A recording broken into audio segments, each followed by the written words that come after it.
This is the Bema Podcast with Marty Solomon. I'm his co-host, Brent Billings. Today, we bring our analysis of Season 5 of The Chosen to a close with the discussion of the 8th episode. This is it for Season 5. You got any preliminary stuff before we blow a horn? Just a note again that this is a part 2 of the episode. So we don't actually begin with an upper room scene because we're all kind of like moving forward in time, I guess. I don't know. Yeah, absolutely. So, yeah, spoiler horn away. Well, Brent, it's a good thing that this is a part 2 because my compulsive need for consistency would have said we are not starting in the upper room on this episode. But it's a part 2, so I'm totally good with it. We're starting with Thaddeus heading to the upper room. So that's a good point. Okay, yeah, I guess that would work. Okay, good. You just resolved that from my mind. Wonderful. But I mean, for me, the key thing is that we are not in that 1.66 to 1 aspect ratio that we've been doing for these Last Supper scenes. We're in the wide 2.39 to 1. So okay, whatever. But Thaddeus is walking. He sees some tools hanging from a shop or whatever, and then he flashes back to meeting Jesus on a work site. They are in Bethsaida, and Jesus is singing Psalm 39. And Thaddeus is like, "Oh, you're not the guy I expected to be here." And he's like, "Yeah, let's have lunch." So they're talking. Thaddeus says that he's from Capernaum. And Jesus is like, "Yeah, I'm from all over, all this stuff, Egypt, blah, blah, blah." And Thaddeus is like, "Man, but you get to say that you lived in Egypt. Like, man, the architecture there's got to be pretty crazy." And, it feels real God goggles at first. Jesus is like, "Yeah, a couple of those are going to last." He's like, "What?"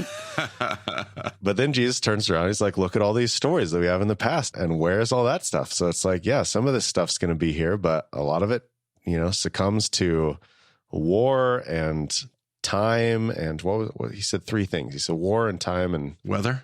Yeah. So yeah, that was, a little bit for us, a little bit for, it was fine. Walking that line. I love it. Threading that needle. So Jesus is making Thaddeus kind of laugh with all of his kind of crazy ideas. He doesn't really know him.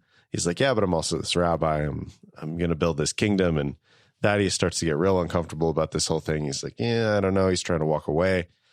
And Jesus is kind of pleading with him in a way that we see all these flash forward scenes from where they are at this point, where we get to know what all these scenes are. So it works really well for us as an audience to know what Jesus is talking about. But he's like, "Yeah, all these things, not really the best sales pitch, but it ends with this hope against hope." And Thaddeus ultimately decides, "Yeah, sure, I'll go with it." It's one of the finest parts of the entire thing, all of the Chosen seasons. It'll be a top 5 scene for me. That monologue from Jesus is so good. I mean, it's delivered well, but that was well written. I actually want to find, I bet you can probably help me with this. I want to find like a transcript so that I can somehow print. I want to memorize that monologue. Not because I'm giving it the same, like, what am I trying to say? Gravity as text, but in the same way we would memorize a movie quote or a favorite poem. Like, that monologue was so good. It wasn't a great sales pitch, and it was. Like, it was like the best. Right. It was the best description of and it just kept going. And I'm like, just so emotionally drawn in. I loved that monologue. And yeah, hope against hope and saying, what was it? Yes to the world's no's. And I was like, Yep. Oh, that line and the delivery. And yes, the way that they flashed forward, kind of flash back, flash forward, whatever you want to call that. Oh, golly, just so well written. I'm getting back to work. I have wages to collect for my labor. Leave with me tonight. Final offer. You haven't made an offer. A new kingdom. Eternal value. What's the pay? The pay? Yes, the income, the daily rate, housing arrangements, what you have that all worked out? There is no pay. At least not in the earthly sense. I'm a rabbi. And I'm asking you to follow me. It was nice meeting you. You'd be part of changing the world. Become part of a family not of relatives, but of blood bonds just the same.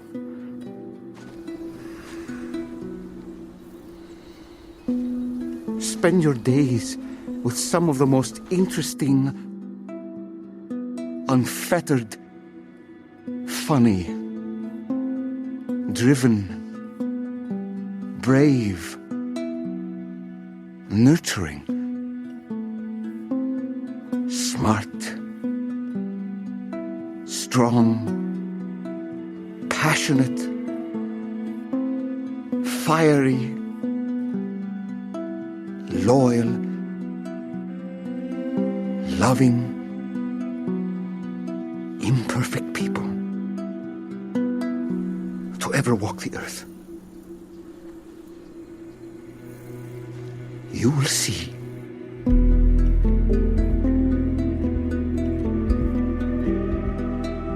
and do things you cannot imagine. You will be adored, hated,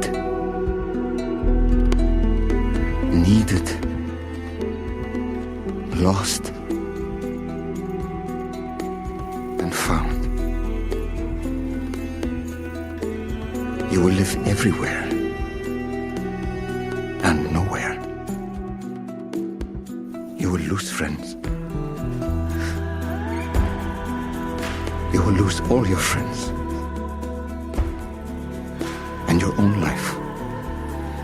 You will go to the ends of the earth and yet be part of the beginning of the greatest movement on earth. People will say you were a fool, and that I was a fool, and that it was all a lie. They'll call us heretics and liars and frauds.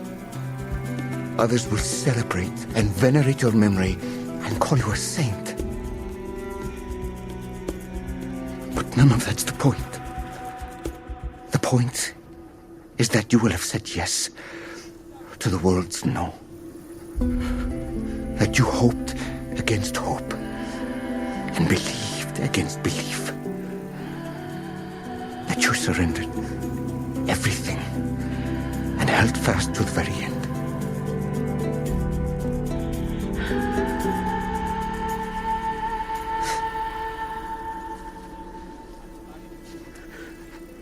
Will you follow me? Such great dialogue, that monologue, excuse me. So good. I will make a point of saying that to Dallas in our next interview with him tomorrow, but golly, what a great, so good. Yeah, and I think we got with some of the other disciples and their calling, like they more or less dropped everything to go follow Jesus. Some of it at the urging of, like Zebedee. It's like, no, you guys got to go. And this one, I think more pushback than we've assumed historically. I don't know. Thaddeus, like you were saying last episode, we don't know much about Thaddeus. And the idea that somebody would just show up at his work site and say, you're going to do all these things. Like, yeah, I mean, if he's, I don't know. It was such a great way to use him. And maybe there's other tradition that we mentioned last episode. Maybe there's more tradition I don't know about Thaddeus, but it was just such a great way to use his character and his backstory to do this. It's top 3 scenes in the whole thing. Like it's season 1, Mary throwing Sabbath at her house. Like, yeah, it's that level of monologue for me. I was just like, yeah, I'm almost out of my couch as I'm watching it. Like, yeah, Notre Dame halftime pep talk. Like that's it. Like I'm like, yeah, woo! I think this is a great way to do it because, like, sure, he's from Capernaum. He's probably going to be around some rabbis. Sure. But he's convinced himself so much that he doesn't have anything else to offer, that he's just going to be this builder guy. So to have that perspective of like, A, who are you? B, what are you talking about? And C, no way. Like, I can't offer anything here. And that's us, I think, all too often. Yeah. Oh, geez. So good. So good. So then we are in the upper room and Thomas notices John at Jesus' right hand. He's like, James, are you sure you don't want to go over on the other side? And he's like, nah, I'm good. I'm good next to you. And then the disciples are discussing what might happen. Yeah, Thaddeus comes in and they they basically are like, man, he said to take a different route. You didn't have to take like the longest route possible. Well, and especially thinking about, like, we don't know actually where the original Phoebe's house, we don't know exactly where Phoebe's house is, but even anywhere in the Essene Quarter, I don't think you're more than a 5-minute walk from these two locations. So, yep, he really worked the system there. He's like, I was the last one to leave, guys. Give me a break. Yep. But they're discussing what might happen, and then Mark brings Jesus in, and the disciples stand, and that takes us into the credits.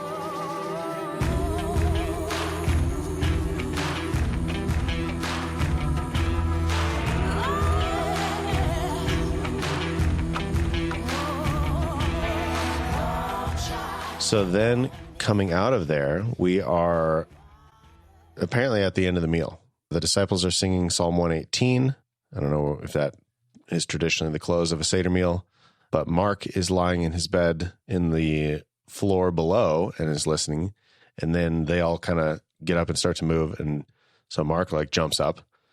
And then there's the talk about the two swords, and Z wants to know if he gets one of them. And Peter's like, you're already a weapon. You don't need a sword. Right. That whole little conversation's out of Luke 22. And then John shares the info about Judas with Peter after everyone else leaves. And then, I don't know why I've never thought about this before, Marty, but Jesus leads them to the Olive Garden. They say it's an olive grove, but then they refer to it as a garden. And so it's the Olive Garden. Unlimited breadsticks, baby. Okay. I was like, what are you trying to say, Brent? Now I get it. Got it. Sure. Totally. Well, it's just funny because if anybody's ever been to Jerusalem, Old City, and you're outside in the valley, there's a few different places that will be associated with the Garden of Gethsemane. One of them, one property that we use, that we go to. It actually kind of like reminded me, like the entrance to this kind of reminded me to the entrance. It's still there today. Yeah. Not that it's not an ancient entrance, but it just made me like, I just kind of chuckled and smiled. And what they haven't done in this, and anybody that's gone with me or studied with me, or I think we talked about it some in session 3, people know that I don't think they're staying at like a Phoebe's house. I think they're staying at an olive press that's probably located right next to an olive grove. So it's that part's kind of a different setting. They have to go out to where, for me, I think they're just going back to where they're lodging, and everybody else is going to bed. And Jesus happens to be staying up for Lyle Shimmerim. They don't make any Lyle Shimmerim connections necessarily in this scene, but those are some of the differences of what I see going on, because I think they're staying in a Gethsemane, because Gethsemane just means olive press. And we're told that they go through a garden. So it would make sense that there's an olive grove, a garden, in which there's going to be an olive press for the olive harvest. But there is no, in the text, a garden of Gethsemane. So that's how they're just pulling those details together in slightly different ways, but it's all there. Yeah, so Jesus asks Peter, James, and John to join him inside, everybody else to stay at the entrance. And then we jump over to Pilate asking Atticus about what he has going on. And Pilate has been spying on him and talks about how Jesus is plaguing every area of his life. And then Atticus is ruining the holiday with all the stuff he's doing with Cophony. And Atticus is like, well, Cophony is kind of chaotic, but we can use them. We can redirect their anger away from the Romans and to the religious authorities and whatever, specifically to Jesus as well. And most of them are going to reject what they're doing, but Pilate can twist this whole thing and make Rome look like the good guys in the end. And Pilate is like, yeah, I don't know about that. Like, Jesus is bringing some kind of a reckoning with this whole thing. And then Atticus is like, well, look, I am loyal to Rome herself, and you should do the same. Yeah, again, I just kind of like that interaction between Atticus and Pilate as a display of kind of some of the tensions in Roman power. I thought it was interesting that Jesus, for them, I think it was Atticus, says there will be a reckoning with Jesus. At some point, they start talking about a her. Like, I thought it was really interesting. Atticus is like, I'm really not even loyal to the emperor. I'm like, what? Yeah. And then he's like, I'm loyal to her. I'm loyal to Roma. And I thought, okay, there's a lot of interesting truth to all of that, and a great way to depict that.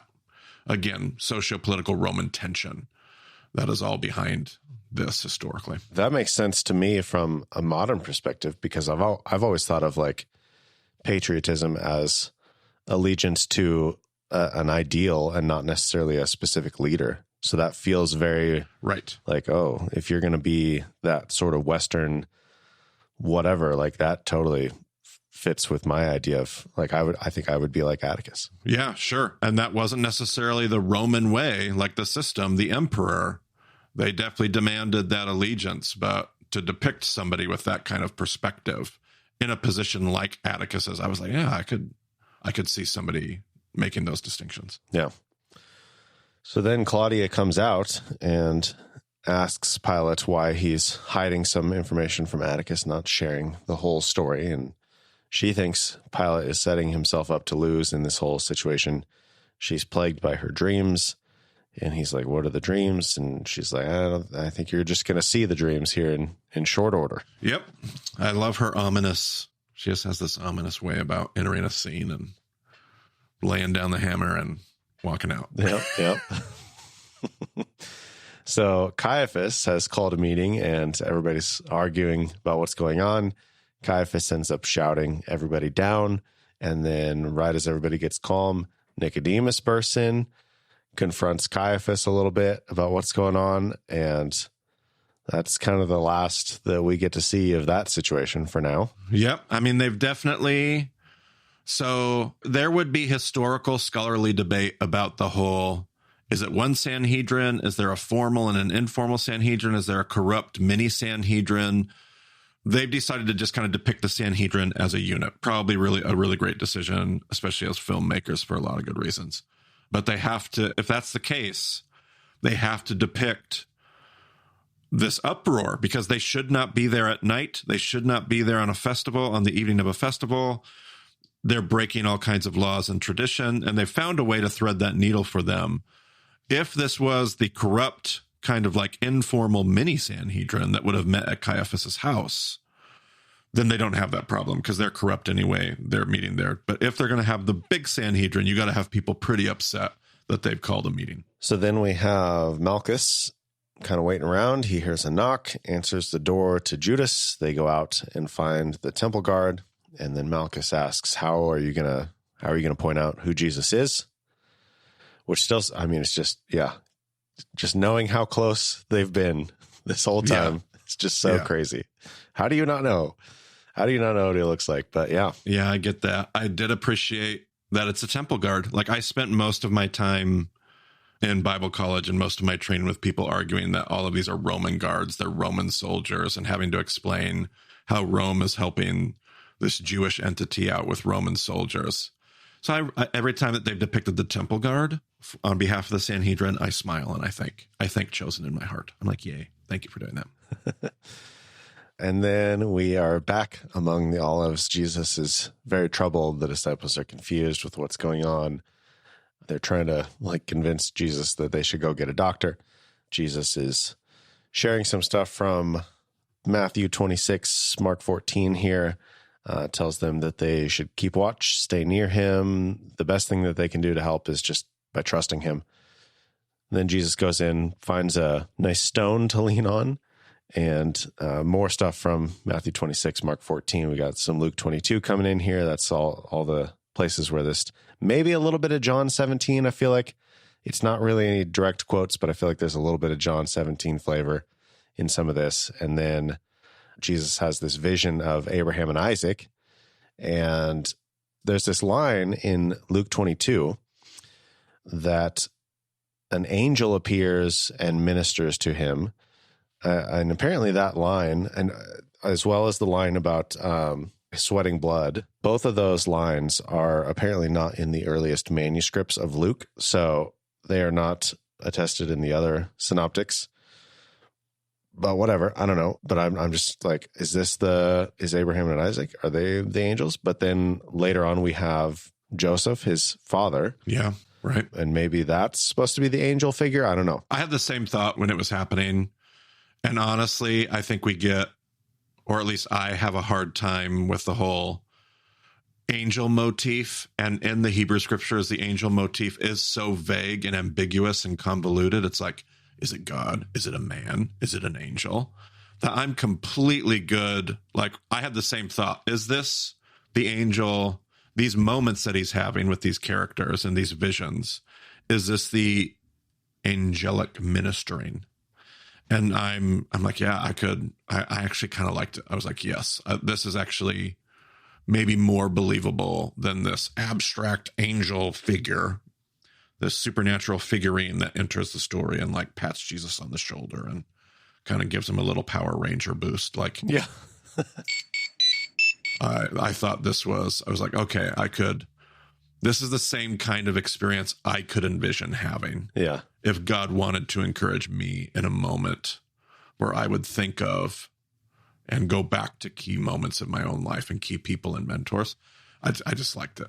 I made the same connection. And then Jesus uses that in his prayer. Yes. Asking to be spared as Isaac was spared. A lot of Lord's Prayer language going on here, which I love. I think What a great way to use that. And then Jesus returns, finds the disciples sleeping, invokes the Lord's Prayer again with them. And he's like, what did it say? Lead me not into temptation. And all the synoptics use that word. So a great connection there to tie all that together. Jesus goes back to pray. And I don't know, do you remember watching this scene the first time Jesus goes back to pray after waking up the disciples? Yep, I do. Do you remember what James does? The first time, James. It's an over-the-shoulder shot of James watching Jesus turn and walk back into the trees. And it looks like James is starting a slow clap. Yes, I remember that. Yeah, right. It tripped me up. And then when I was watching it with Maggie, she thought the same thing. And then, it cuts to the reverse shot of James and he's just like smacking himself in the face to try to wake himself up. But that's right. That is correct. I was like, I do remember that. Yeah. The angle on the first one did make it seem like he was raising his hands to... And then I remember when the camera spun, I'm like, oh, okay, that's what's going on. I was like, what a weird. But yeah. It made sense as soon as the other shot came into view. So good. So then Jesus is back at his stone, and there's this like fog approaching on the ground, which reminded me of the opening to it's season 3, episode 6. That was that like dream scene with the snake. So I thought that's what I thought we were like going back to whatever that was, but Jesus like turns around and notices the fog, walks into it, and then he finds himself in this valley of dry bones, Ezekiel 37. Yep. And then Ezekiel appears there. Jesus addresses him as Ezekiel. Like there's no question what's going on here. Jesus asks if the bones can live, and he's like, oh, only you know. And Jesus like kind of leans in him, cries on his shoulder. Cool scene, I thought. Yeah, I really like the dry bones. And when I first saw it, I think some of my family was like, oh, what's going on? Is he walking through a valley? I made the connection pretty quickly and thought, oh, this is cool. I realized that what he was doing was Ezekiel 37. But it was a little like, if you didn't make that connection earlier, like, why is he walking through a bunch of skeletons? Yeah. But I thought it was really well done. I thought at first that maybe Jesus was walking in the shoes of Ezekiel, not to meet Ezekiel. I had the same question, and I assumed based on the other not flashbacks, whatever you want to call those, visions, David, I was like, oh, I bet Ezekiel's going to be standing up here. Yeah. Which I loved when he walks up and you see him facing the other way. I was like, yes. So then Jesus finds the disciples sleeping again, but this time he kind of comes down the stairs and looks over at them, and they are depicted as these little children. And what a shot. It got me every time, just weeping. Yeah, it was a great shot. Ironically, perhaps much closer to the age that we would assume they actually would have been. Sure. Not so much Peter, but the other two for sure. Then this is where Jesus goes back to pray again. His forehead is looking particularly sweaty. Doesn't seem like they're portraying it with blood, but very, very sweaty. Yeah. And then this is where Joseph appears. So then when Jesus goes back out, he gathers the disciples, says the hour has come.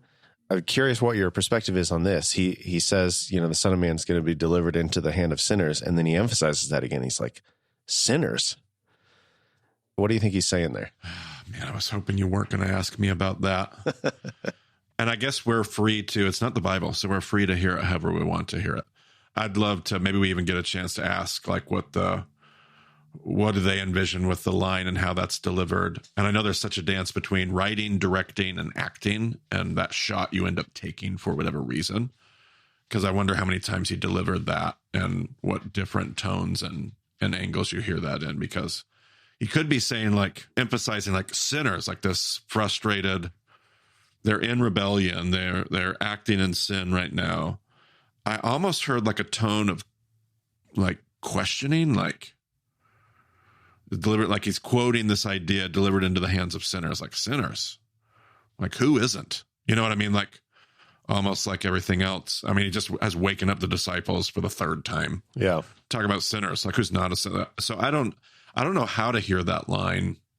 You could hear it a few different ways, and I don't know. I haven't decided. I'd probably have to watch it a couple more times to get an opinion. Yeah. But yeah, good question. I don't have any resolution either. So yeah, we'll ask Dallas about it. So they exit the garden and everyone turns and notices the crowd approaching. Kaphne's at the back of this crowd. The disciples kind of like jump into action a little bit. Jesus calls them off and Jesus kind of steps forward, approaches the soldiers a little bit. And it's like, again, like Jesus is standing kind of in the front. But I don't know, maybe the way he's dressed is like a little less, because like Jesus is kind of wearing some extra layers in a way that he hasn't been before. So I don't know. Malchus appears, then Judas appears. They kind of come to the front of this detachment, and Malchus like looks over at Judas. He's like, "Come on, man, give us the signal." I think Malchus is kind of looking at it like, "I think I know who it is, but you gave me the signal, so do it." So Judas comes up to Jesus. The disciples are taking this whole thing in. We see Judas's eyes roll back as he goes to step forward, and the disciples totally in shock at this point. And this other line, and this is the Matthew 26 version, but I think I always think of this moment in the Mark and Luke way, where I'm like, oh, you're going to betray me with a kiss, like just this really snarky, like kind of mean. Yeah. But it's right there in Matthew 26. Jesus calls Judas my friend. Yes, absolutely. And to know exactly, like, there's no question what's happening at this point. There's no, like, we're in the moment, and he still calls him his friend. Yeah, absolutely. I've wrestled with the whole, and chosen a side, even in the biblical text, you have to wrestle with this, like, why do they need Jesus, like Judas, to identify Jesus? Like, they obviously know who he is. I have always assumed, and I have not had somebody who has scholastic authority teach me this or back me up on this, but I feel like what's happening is they don't need to know who Jesus is. They need somebody to make the formal accusation. Like, according to Jewish law, somebody has to say, this is the guy, this is who I'm accusing. I see. Which, if Judas then runs and throws the money back, somewhat explains why the whole trial falls into chaos. Because Judas was never, I don't think, personally, I don't believe Judas was intending to truly actually betray Jesus all the way to the end. I think he was wanting to provoke Jesus. Right. And then when it doesn't happen, Judas freaks out and bails, and now they don't have an accuser. And now their whole case falls apart. It would be like a case in our world, all of a sudden losing its key witness or losing the evidence. So that's why the trial in front of the high priest falls into such disarray, because the arrangement they had with Judas falls apart. Now, I am reading into the text a lot of those details, but that's part of how it makes sense to me, is it's not an identity thing as much as an accusation thing, a legal thing. And that's what they need, because they're going to need the accusation and they're going to need somebody to come in behind and back them up. So maybe I'm wrong on that, but I think that's how they're portraying it. I agree. There's lots of stuff, Judas conversations, where he's like, yeah, and then in that moment, he's going to like... Yeah, it's another one of those needles that they're threading without saying anything super directly and planting a flag. They're threading some needles that give you enough elbow room, that depending on how you want to see it and hear it and read it. Another one of those things that impresses me. But I think in general, as I think back on this scene, this episode, and then this season, I have just a couple comments. Did you have anything else about this scene before I was just going to say the whole episode ends with an extreme close-up of Judas kissing Jesus. Yeah, right. Absolutely. And over the credits, I don't know if there's much to this, but it's this hymn from 1840 called Flee as a Bird, but it's based on Psalm 11. Oh, wow. Okay. Who knew? Which I guess that's what the disciples are about to do. They're about to flee. Yeah, absolutely. Yeah, this ended right at the moment. I'm like, are we going to get Peter cutting off Malchus's ear? Like, I kept trying to figure out where that was going to show up. Apparently next season. If they do. They got to do it. Why bother to bring Malchus in this whole time? And I've been trying to tell the kids that John Mark is the dude that, like, when he got up to come with them, he covers himself in the bedsheet. I'm like, yeah, he flees naked. And I'm like, obviously the Chosen isn't going to have him flee naked. The text says he flees naked. He's still dressed in his bed clothes, his PJs. Season 6, they're moving it over to HBO. Yeah, absolutely. But anyway, so my kids were like, oh, they wanted to see, like, they missed that verse in their New Testaments. They were ready to see, like, John Mark flee. So they're going to have to wait till season 6. But in general, I'll say this. This whole thing, which, let me keep my thoughts focused for a moment. The praying in the garden, this whole episode, this last episode of season 5. There are so many ways that could have went sideways, went wrong, not had enough oomph, had too much oomph, been too sensationalized. I'm really impressed with, by the time it all came down. I mean, you had the vision of Abraham and Isaac, you had the dry bones with Ezekiel, you had Joseph showing up. There are so many things that could have not worked. And that was a pretty good depiction of a scene that is going to be really, really hard to write. Like, that is just going to be a hard scene to do well, which extends to the whole season, by the way. This, and I said at the beginning of the season, and I've made comments throughout this entire season's commentary about every episode, there's something that I see differently, that I teach differently, that I frame differently historically. The last week, the final week of Jesus, the Passion Week, what a hard season to put together in a way that is. And I even see things differently in almost every episode, and it just was done, even still, it just was done so well that I just have no complaints by the time it was done. This was a hard season to put together and to do in any way, in an attractive way that didn't just push people like me, nerds like me, out of the conversation or really irritate me. And it was really done well. So this was not of all the seasons, and next season's going to be another one. I don't know how they'll do next season, but this season and next season are two of the hardest parts of this whole narrative to do something like this and do it well without pushing this one direction or another. The synoptics, the Gospels in general, the timeline and the flow of everything, they don't make it easy to line everything up. And some of the stuff, like Jesus could very conceivably say, like, you betray the Son of Man with a kiss. Yeah. And then go on to say, do what you got to do, my friend. Like, he could say both of that. Sure. Like, that's easy to harmonize. Yeah. But the fact that they chose to put the line in that they did. Yes. They're leaning into the humanity of everything going on here. Yep. I really appreciate stuff like that. Yeah. And there's so many ways that this could go wrong. But what you're talking about is one of those ways where you like, I have to get every line. I have to get every word. And they don't. And because they don't screw it up, because they make a choice of, we're going to grab this line and this line and this line, but we're going to leave that line out for these reasons. And that's how most of these Jesus productions get it wrong. And they've chosen to do it so well. So kudos to them. So then, Marty, I guess the last thing is, did you catch the bloopers this time at the end of the episode? Oh, no. Was it this episode? Darn it. I never do. They always put it at the end of the exceptionally long credits that the last episode gets, but... Yeah, I get to those credits and I'm like, oh, here's those long, long credits, and then I turn it off without even thinking, but there's bloopers. I should know by now. Fool me once, shame on you. Fool me twice, shame on me. There's a couple of particularly great ones where it's the scene where John gets up to follow Jesus as Jesus is getting ready to make the whip. That one is great. Mm-hmm. A little, you could call it a Jesus juke. A little jump scare for John. It's pretty fun. Yeah. And then there's that line where Thaddeus and Jesus approach little James out in the forest. And what does he say? He says something, and little James responds, yeah, what's it to you? And then, in the actual scene, Jesus is kind about it, but in the blooper, he's like, "Oh, that's rude. Find your own way to Jerusalem. Make your own camp." It's pretty great. Nice. So, you know, the things that Jesus probably wanted to say in his humanity every day. Yeah. Exactly. Yeah. All right. Well, that is season 5. We'll be back next week. One more bonus episode to talk to Dallas Jenkins to answer all of our questions. No doubt. I'm sure. Be great. All right. So that does it for this week. Thank you for joining us on the Bama podcast, wrestling through this stuff, digging in the text, as we said, appreciating all these details that they're including, the details that they're leaving out, trying to get in the minds of the disciples, get into the mind of Jesus. This is the goal of what we're doing here. So thank you for joining us in that. We'll talk to you again soon.